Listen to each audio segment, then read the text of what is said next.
도널드 트럼프 미국 대통령의 막무가내식 관세 압박 끝에 마침내 미일 무역 협상이 극적으로 타결되었습니다. 트럼프 대통령은 자신의 SNS를 통해 일본과 역사상 최대 규모의 거래를 완료했다라고 자화자찬했고, 이시바 시게루 일본 총리 역시 일본이 많은 것을 얻어냈다며 성과를 강조했습니다. 그러나 겉보기와 달리 이번 미일 협상의 내용은 일본이 막대한 대가를 치르고 미국의 요구를 수용한 것이어서 아이러니하게도 한국에는 유리하게 돌아갈 가능성이 크다는 분석이 나옵니다. 미일 정상회담에서 양국 정상이 환하게 웃으며 악수하는 모습입니다. 트럼프 대통령은 일본에 대한 상호관세 인상을 25%에서 15%로 낮추는 데 합의했다고 전격 발표했습니다. 불과 얼마 전만 해도 트럼프 대통령은 일본이 버릇없다며 30에서 35%의 폭탄 관세를 매길 수 있다고 으름장을 놨는데, 이 선거 직후 예상 밖의 급반전으로 합의가 이뤄진 것입니다. 일본 정부는 핵심 산업인 자동차 관세를 절반으로 깎아 국익을 지켜냈다고 자평했고, 실제로 니케이 지수가 3.5% 넘게 올라 33년 만에 4만 선을 돌파하는 등 일시적인 환영 분위기도 감지되었습니다. 그러나 일본이 미국에 약속한 투자 규모를 알고 나면 상황은 달라집니다. 트럼프 대통령은 일본이 미국에 5,500억 달러, 약 759조 원을 투자하기로 했다고 밝혔는데요. 이는 일본이 작년 미국을 상대로 벌어들인 무역 흑자의 8배에 달하는 천문학적 금액입니다. 참고로 759조 원은 한국 정부의 1년 예산을 뛰어넘는 규모의 막대한 돈입니다. 쉽게 말해 일본은 관세 10%포인트 인하를 얻어내기 위해 그보다 몇 배나 더 많은 비용을 치르겠다고 약속한 셈입니다. 일본이 내놓은 759조 원짜리 통큰 투자 패키지에는 알래스카 천연가스 개발 사업 합작 참여, 미국산 농산물 수입 확대 등 온갖 요구사항이 망라되어 있습니다. 트럼프 대통령은 특히 일본이 투자해서 얻은 수익의 90%를 미국이 가져가게 된다라며 이번 합의가 수십만 개의 일자리를 창출할 전례 없는 일이라고 떠들썩하게 홍보했죠. 미국 측 설명에 따르면 일본은 자금을 대는 것일 뿐 투자 분야와 운영은 미국이 결정하며 그 수익도 미국 내에 재투자되는 구조라고 합니다. 하지만 일본 돈의 90%를 미국이 가져간다는 주장은 다소 과장된 측면이 있습니다. 상식적으로 일본 기업들이 투자해서 얻은 이익 대부분을 미국이 가져간다는 건 현실성이 떨어지기 때문이죠. 실제로 미국 CNBC 등 외신들은 트럼프 대통령의 이 같은 주장을 두고 어떤 계산에서 나온 숫자인지 알 수 없다며 상당 부분 부정확하다라며 허풍에 가깝다고 지적했습니다. 결국 일본 입장에서는 확실한 보장도 없이 거금을 선뜻 내놓은 모양새가 된 것입니다. 일본 정부는 우리가 무역 흑자 상위 국가 중 가장 낮은 수준으로 관세 합의를 이끌어냈다라며 나름 성과라고 강조하지만 정작 일본 내부 분위기는 싸늘합니다. 언론들이 협상 타결 소식을 호외로 전하고 정부 여당이 선방했다는 평가를 늘어놓아도 국민 다수는 이를 고지곳대로 믿지 않는 모습입니다. 실제로 일본 포털 야후재팬 등에는 미국에 상납한 거나 다름없다, 일본이 얻은 건 아무것도 없다 라는 냉소적인 댓글이 줄을 이었습니다. 최대 쟁점인 759조 원 투자 약속에 대해서도 그 돈 써서 일본 경제에 돌아올 이득이 있기는 한 거냐라는 의문이 제기됩니다. 일본 종합연구소의 이시카와 토모이사 수석연구원은 관세율 15% 정도면 일본 경제에 큰 타격은 없겠지만 미국의 대중국 압력에 일본이 휘말릴 가능성을 경계해야 한다라고 지적했습니다. 또한 일본 경제지 이코노미스트는 5,500억 달러 투자라는 숫자의 성격이 중요하다, 일본 정부가 미국 국채 매입 등에 나선다면 일본 경제에 잠재적 위험이 될 수 있다라고 분석했습니다. 요컨대 무턱대고 거액을 퍼주었다가 자칫 우리만 손해보는 것 아니냐는 불안감이 일본 사회에 깔려있는 것입니다. 더 큰 문제는 이렇게 약속한 투자와 시장 개방이 실제로 얼마나 이행될지 불투명하다는 점입니다. 트럼프 대통령은 마치 당장 걷어낼 전리품처럼 자랑하지만 정작 합의 내용은 구체성이 떨어져 자칫 말의 성찬으로 끝날 가능성이 있습니다. 과거 사례를 봐도 그러합니다. 아베 신조 전 일본 총리는 2017년 트럼프 전 대통령과 정상회담을 한 뒤에 미국에 7개 공장을 지어주겠다고 약속했지만 결국 하나도 실현되지 않았습니다. 이번에도 이시바 총리가 처음에는 1,450조 원 규모의 선물 보따리를 풀 것처럼 요란하게 홍보했으나 막상 뚜껑을 열어보니 발표된 합의액은 절반 수준인 759조 원으로 줄었습니다. 그마저도 어떻게 실행할지에 대한 청사진은 전무한 상태입니다. 알래스카 LNG 합작사업 참여도 발표만 되었을 뿐 일본 정부 관계자는 구체적인 내용은 확인 중이라며 아직 정해진 것이 없다고 밝혔습니다. 결국 일본은 엄청난 양보를 하고도 얻은 건 불분명해졌습니다. 시작은 거창했지만 결과는 초라한 용두사미가 될 것이란 조롱까지 나옵니다.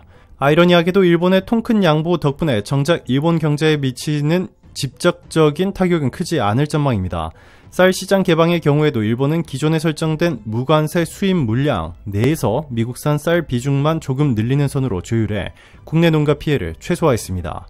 자동차 분야 역시 미국산 차량은 원래 크기와 연비 등의 문제로 일본 소비자들에게 외면받고 있어 관세를 낮추고 시장을 열어준다 해도 팔리지 않는 상황은 크게 달라지지 않습니다.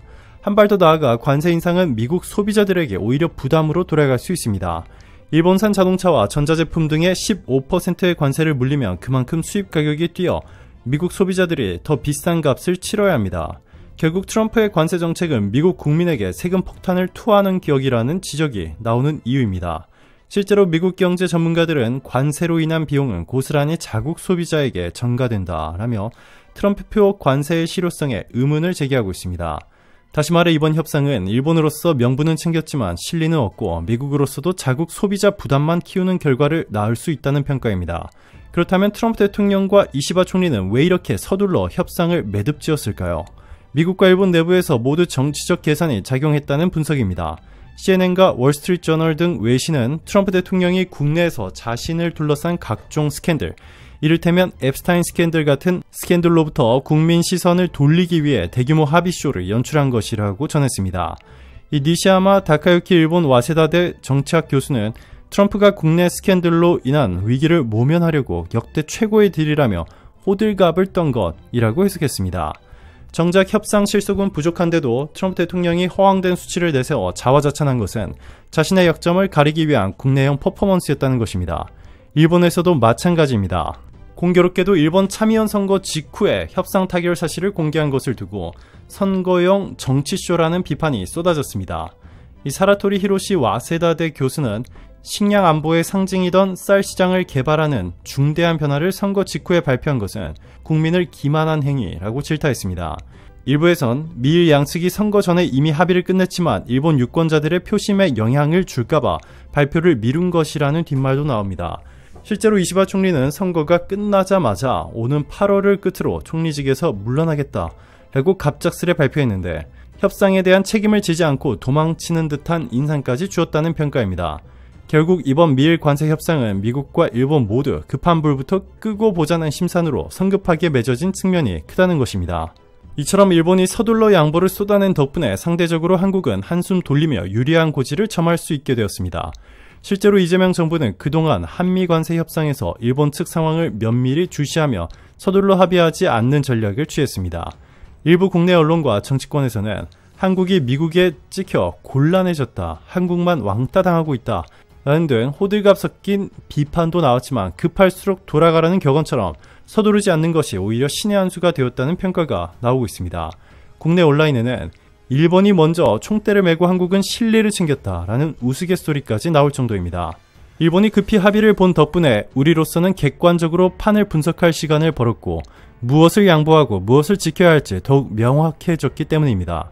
이제 일본과 미국이 거래를 마쳤으니 한국도 본격적으로 협상 채비를 서둘러야 합니다.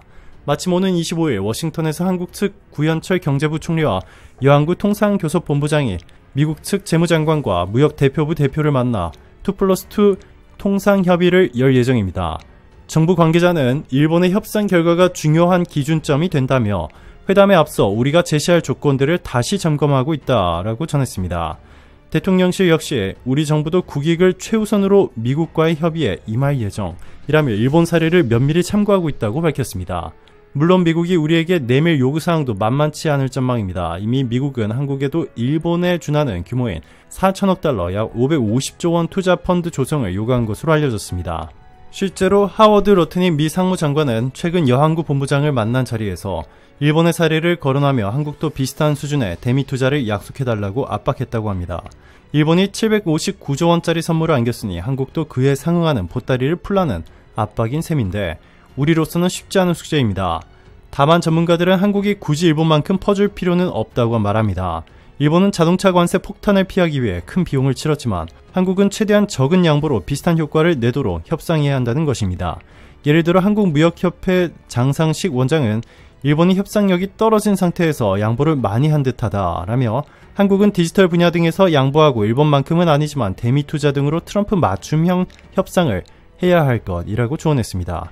실제로 미 무역대표부 출신 마이클 비먼 역시 한일 양국 모두 최종 관세율이 15에서 18% 선에서 결정될 것이라고 내다봤는데, 일본이 예측대로 15%로 결정된 만큼 한국도 이 범주를 크게 벗어나지 않을 것이라는 관측입니다.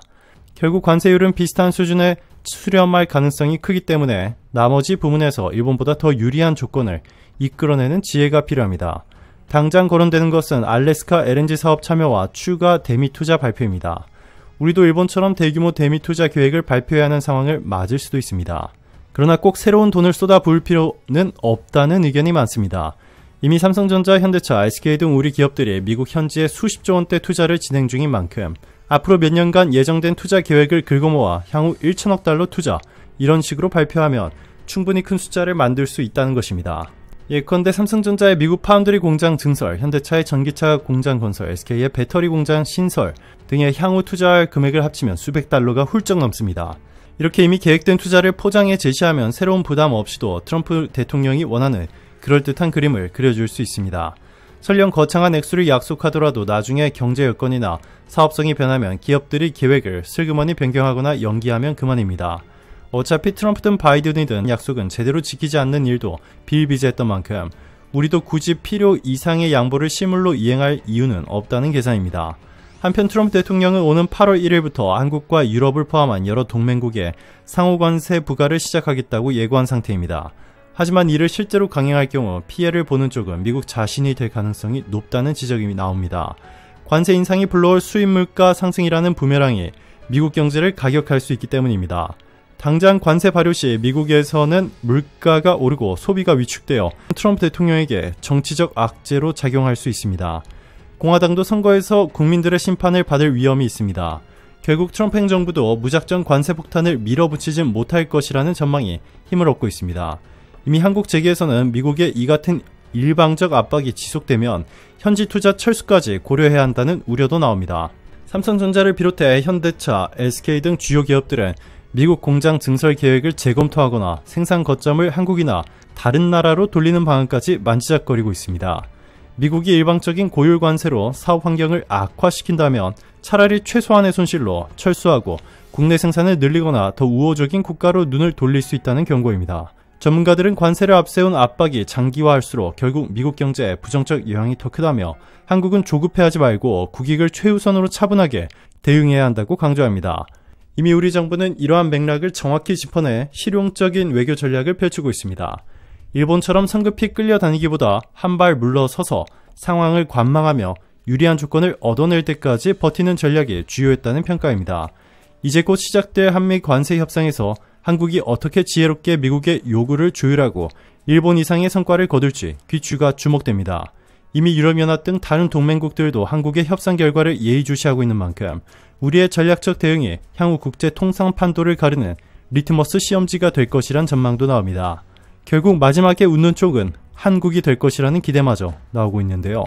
그 어느 때보다 치열한 통상 외교전 속에서 한국의 침착한 전략이 최상의 결과를 이끌어내길 국민들은 한껏 기대하고 있습니다. 오늘도 감사합니다. 최고로 멋진 하루 보내시길 바랄게요.